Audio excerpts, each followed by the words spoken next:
జీవితమంటే కల కాదు, అది కవులు రచించే కథ కాదు.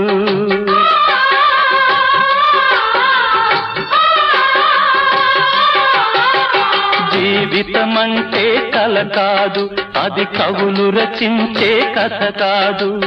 కనుమరుగైనది సిరి కాదు, అది మనదని తలచుట సరికాదు.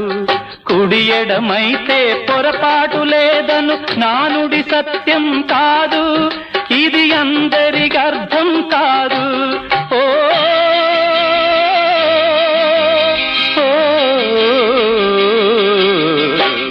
వేగు చుక్క మొలిచింది, వేకువ పొడ చూపింది, తూర్పు తెల్లవారక ముందే కాలం మాటేసింది, నా కళ్ళను కాటేసింది, కాలం మాటేసింది.